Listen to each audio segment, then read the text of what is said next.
Bonjour à tous et à toutes, c'est Gilles. Je suis appelé à revenir, continuer à parler pour soutenir, pour aider, pour assister sur ce plan d'évolution interne qui est en train de se passer. Il faut vraiment s'accrocher, faut pas lâcher prise, il faut pas se décourager, disons, dans ce procédé.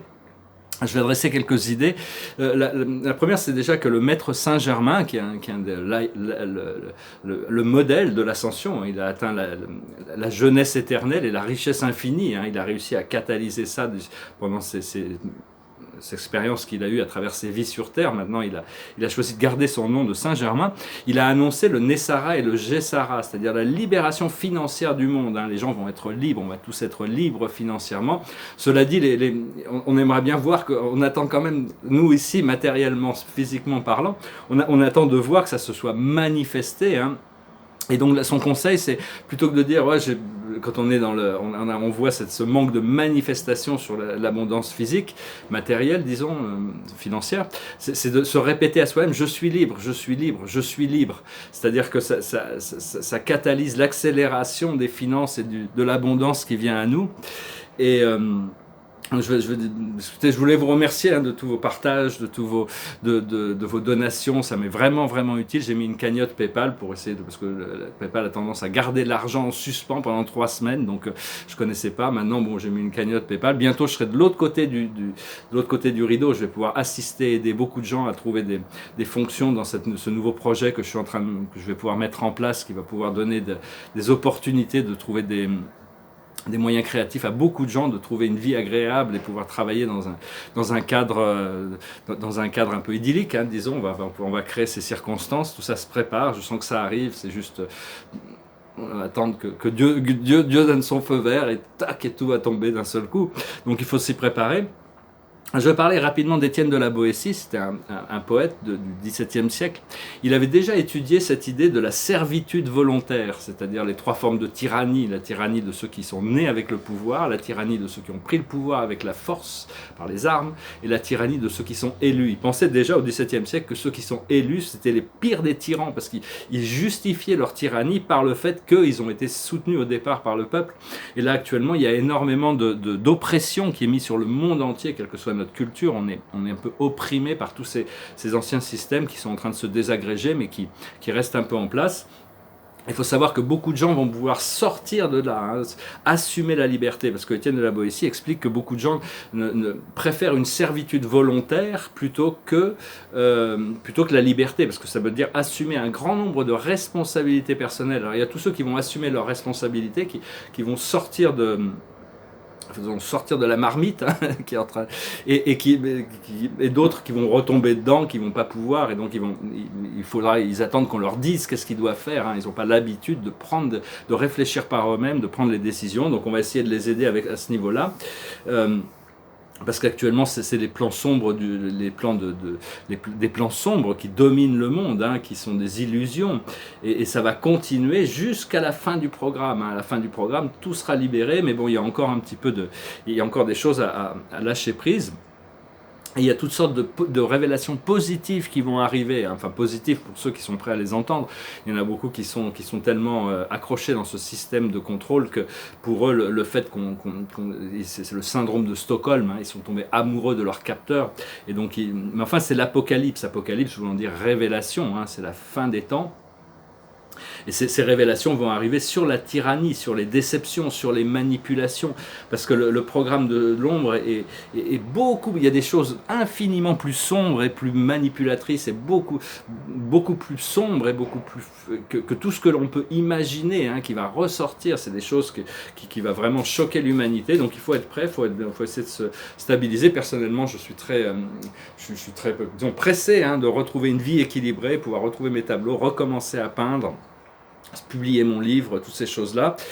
Et ce qu'il faut, c'est rester le plus possible au-dessus des choses, rester neutre, rester au-dessus des choses pour devenir avec le moi supérieur, avec notre âme. Notre âme est au-dessus des choses. Elle sait que ces circonstances ou notre moi intérieur, l'âme au-dessus, c'est la même chose que notre moi intérieur. Et notre moi intérieur est toujours en alignement avec la source.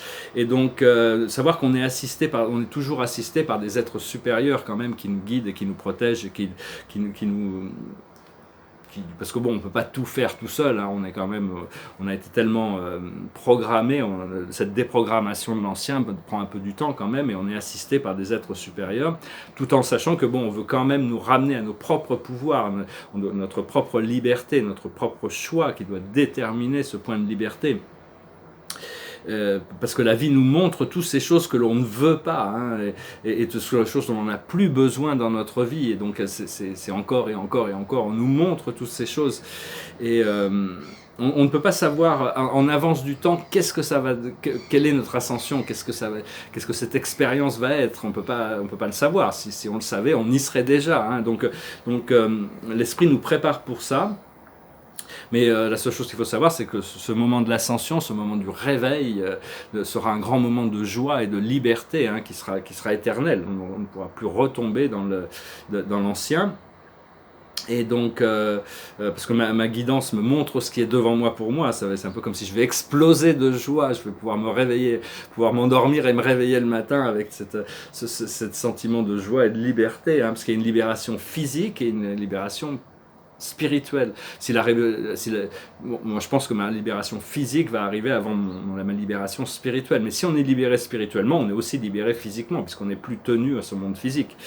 Et donc l'idée, c'est de ralentir le plus possible pour pouvoir se tourner vers l'intérieur. Si on est toujours occupé, qu'on n'arrête jamais, on n'a pas le temps de recevoir les messages. Et parce qu'on est tous en train de créer, de co-créer cette nouvelle terre ensemble, hein, de manière consciente ou inconsciente. Je vais tirer quelques cartes et exposer quelques autres idées, hein, je ne vais pas parler aujourd'hui. Je sens que c'est pas tout, beaucoup de choses pourraient se libérer tout d'un coup, hein, c'est vraiment très très puissant. Alors, on va tirer 10 cartes. Je pense qu'on va utiliser le Dakini pour changer un peu. La situation, c'est le le Wish Fulfilling Gem. C'est le joyau des rêves qui se réalisent. C'est la carte des amoureux, c'est la carte des amants. L'esprit parle de cette relation qui, ça me paraît un peu abstrait, enfin pas abstrait, mais c'est une relation familiale, romantique, sentimentale, qui se prépare pour moi, mais bon, je vois dans ma tête de mortel linéaire temporel, je me dis, bon, bah, d'abord, s'occupons de la logistique, être bien... Mais enfin bon, toutes ces choses s'alignent. C'est des alignements qui se passent à l'intérieur. Donc ce que l'on cherche, c'est quand même trouver un partenaire qui nous complète, qui nous complémente, avec qui on n'a pas besoin on se comprend sans vraiment se parler. C'est quelqu'un qui a une vibration d'âme et un programme qui nous ressemble, hein. Autour de ça, il y a toujours l'idée de la survie, hein. On est vraiment poussé les limites de la tolérance sont testées, hein. On nous teste, on nous pousse. Mais Dieu a la miséricorde et viendra nous libérer. De toute manière, ce que l'on voit devant nous qui va se développer, c'est le centre de l'univers, le mont Meru. Le mont Meru est une montagne mystique ou imaginaire pour ceux qui est connecté au centre de la planète et au ciel, hein. C'est vraiment le lien entre le ciel et la terre. C'est toujours bien de garder ses pensées quand on ne sait pas, se tourner vers la source avec notre intention, tourner vers Dieu. Je suis qui je suis. Rappelez-vous se rappeler de notre origine, se rappeler de qui nous sommes. Nous sommes des êtres de la source, des êtres énergétiques.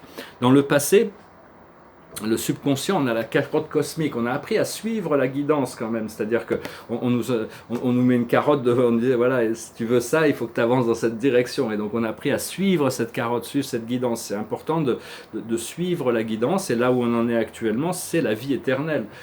On se détache, on s'élève au-dessus des choses, on comprend le principe de la croix, de la matière, avec connecté au cercle, la réalité infinie de l'esprit. Ce qui arrive dans le futur immédiat, c'est un rébus à trois faces, c'est-à-dire les solutions ne peuvent pas être comprises, réglées mentalement, ça dépasse les problèmes qui vont se présenter à l'humanité, ou même on ne doit pas les régler seulement mentalement, ça ne va pas fonctionner parce qu'il y aura toujours psychologiquement, il y aura une tentation, c'est une sorte de loupe. Et donc cette loupe, on ne veut pas tomber prisonnier de cette spirale. Donc il faut arriver à lâcher prise, retourner dans le cœur, hein. Et à partir du moment où on fait ça, on lâche prise sur tous nos jugements, notre intellect, hein, d'une manière ou d'une autre. On arrive à l'amusement, on va pouvoir s'amuser, on va pouvoir faire la fête. C'est Saint-Germain disait, je veux que vous fassiez la fête, que vous célébrez. Alors bon, même si on attend ces manifestations pour le faire, on doit déjà se mettre dans une condition psychologique pour la célébration de la vie. Notre force dans cette situation qui nous sommes, c'est l'ermite. C'est la clé, ça s'appelle the way through, la voie à travers. C'est vraiment illuminer le chemin des autres, être pouvoir illuminer notre voie. Ce qui vient à nous du monde extérieur, c'est Shiva, c'est le pilier de lumière, c'est le pouvoir, c'est la lumière, c'est mettre sa main sur la lumière, c'est toute cette augmentation du pouvoir qui vont nous être donnés pour pouvoir rentrer dans notre destinée et compléter la voie de l'ascension par rapport à nos propres desseins de notre âme. Ce que l'on ressent dans nos émotions internes, nos peurs et nos craintes, c'est le gardien, c'est une expérience mystique, c'est une profonde initiation, c'est des choses profondes hein, il faut pas douter de nos rêves, de ce qui nous se révélait à travers nos rêves, révélé à travers notre intuition, à travers notre guidance. Des fois, bon, on peut en douter, mais en réalité, on s'apercevra à la fin que c'était beaucoup plus vrai que toutes ces illusions du monde terrestre. Excusez-moi, je vais éternuer. Merci. Et l'aboutissant, c'est le terrain de crémation, la méditation. Alors c'est vraiment s'élever au-dessus des choses, c'est une force transcendantale, mais c'est aussi le chariot. C'est une lucidité qui sort de l'intérieur qui nous permet d'accepter, de pouvoir aussi rentrer. C'est les portes du monde qui vont s'ouvrir. Hein. Donc voilà, c'est très. On reste bien concentré sur notre source. Et notre source continuera à nous guider. On doit vraiment lâcher prise et laisser la reprogrammation de notre esprit mental. Hein. Il y a toutes sortes de codes et de distorsions. Il faut demander à l'esprit d'effacer tous ces vieux scénarios mentaux pour arriver à recréer des nouveaux programmes mentaux qui sont beaucoup plus adaptés à cette cinquième dimension, cette voie intégrée. Et la Terre est en train de faire ça, elle a besoin de libérer toutes sortes de codes, et donc nous-mêmes on le fait ça, et on participe, c'est une sorte de co-création avec la planète. Parce qu'on est en train de compléter un cycle, c'est comme si on était dans le coma, hein, on était endormi, on était dans le mode endormi. Parce qu'en réalité, de toute manière, bon, au fur et à mesure qu'on va évoluer à travers les dimensions, en réalité, il n'y a une seule réalité. C'est une réalité omnidimensionnelle de la source, qui inclut tout, qui est la voie de l'infini. Mais bon, on doit y aller progressivement. Hein. Et pour simplifier les choses, on a classifié les choses en dimensions, comme si elles étaient empilées les unes sur les autres. Et on s'achemine d'une dimension à une autre. Mais notre expérience est focalisée sur une dimension singulière. Ici, la matière, c'est la 3 et 4e dimension. La matière, la pensée, la réalité des sens physiques, la 3e dimension, et la réalité émotionnelle, la 4e dimension. Nos émotions sont notre corps émotionnel est dans la 4e dimension. C'est-à-dire, quand on a les émotions positives, on est en bas de la 4e, en haut de la 4e. Quand elles sont négatives, elles sont en bas de la 4e. Et quand on s'élève au-dessus du monde émotionnel, on utilise le corps émotionnel positif, on peut s'élever au-dessus, on va trouver ce point de connexion avec cette réalité éternelle de notre âme. Parce que quand on a savoir qu'on existe déjà dans toutes les dimensions, on a déjà une partie de nous-mêmes, on vient de l'infini, et à chaque fois qu'on est descendu, on a abandonné une partie de notre conscience, mais il y a une partie de nous qui est restée dans toutes ces dimensions. Donc c'est juste on a besoin de se souvenir et reconnecter, créer un pont entre ces dimensions et de laisser cette énergie, cette partie de nous qui est dans ces autres dimensions, de pouvoir s'associer, s'intégrer, s'identifier avec ces parties de nous-mêmes qui sont ascensionnés. Et parce qu'on a des plans d'âme après ça, hein, on a des lignes temporelles qu'on a choisies, hein, qui sont relatives aussi à notre capacité spirituelle. Tout le monde n'a pas la même capacité spirituelle. C'est-à-dire, on ne peut pas mettre 1 litre d'eau dans un verre. Hein. Une fois que le verre est rempli, il est rempli. Hein. Donc pour le moment, on doit y aller progressivement. Quand le verre est rempli, on l'intègre, et puis après ça vide le verre, et petit à petit, la vie nous remplit de nouvelles choses. Et on est toujours en train de se préparer pour le prochain niveau. Il y aura toujours des niveaux supérieurs, puisque notre source étant infinie, hein, vraiment infinie, Dieu étant infini. Et au plus on s'en rapproche, même quand on retrouvera Dieu, il va nous renvoyer dans des nouvelles aventures de découverte, parce que bon, c'est éternel, hein, c'est un procédé éternel, mais on veut trouver cette résolution, ce point de résolution, et on a besoin de lâcher prise sur tous ces anciens programmes pour recevoir le nouveau, parce que le futur c'est juste une version supérieure de nous-mêmes, hein, et le futur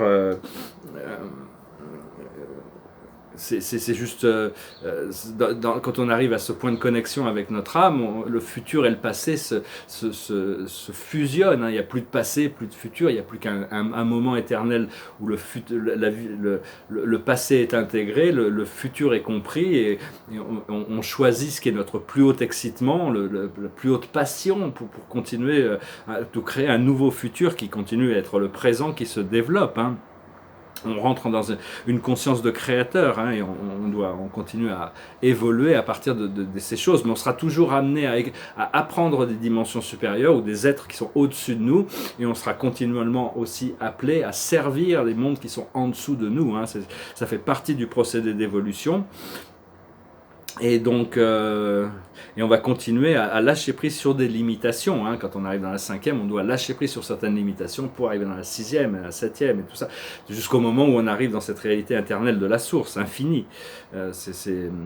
Et donc, savoir que bon, tout est en train, toutes ces illusions sont en train de se dissoudre, hein. Il y a beaucoup d'illusions qui sont en train de se dissoudre dans notre conscience.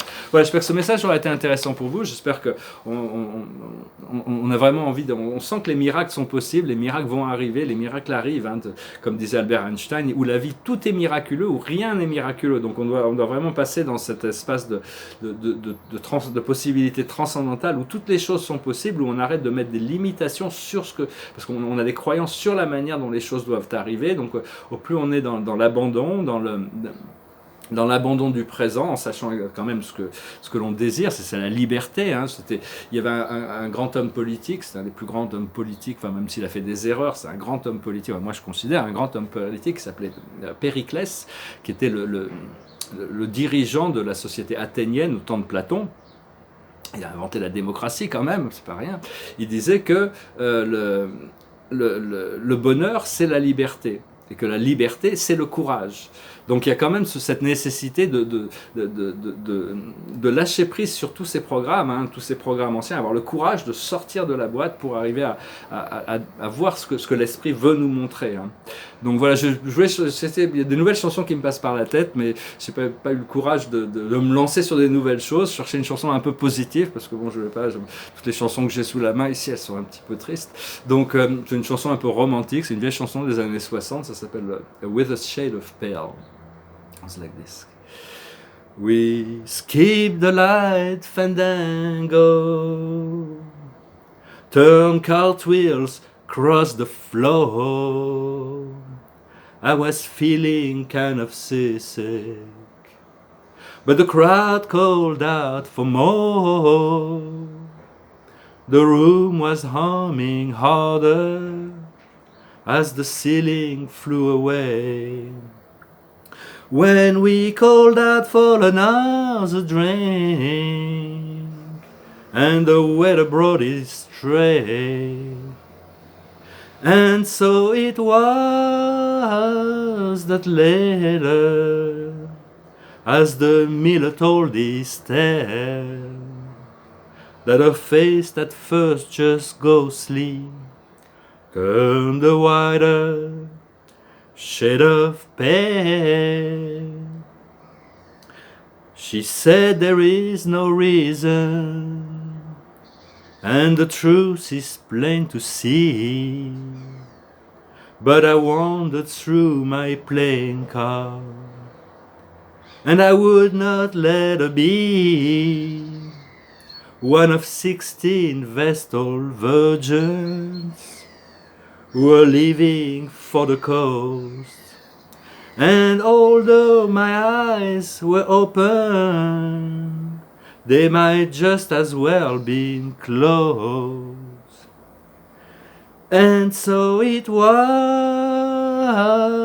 that later, as the miller told his tale, that her face at first just ghostly turned a wider shade of pale, turned a wider shade of pale, turned a wider shade of pale. Une chanson un peu romantique, je me souviens de danser des slows quand j'étais ado là-dessus. Mais enfin bon, on espère bientôt pouvoir recommencer à pouvoir participer beaucoup plus activement au monde physique, parce qu'on a un peu été appelé à être un peu des ermites, hein, cette voie à travers, pour arriver à développer ce monde intérieur, mais une fois qu'il est intégré, on va nous rappeler dans le monde, hein, on va pouvoir retrouver...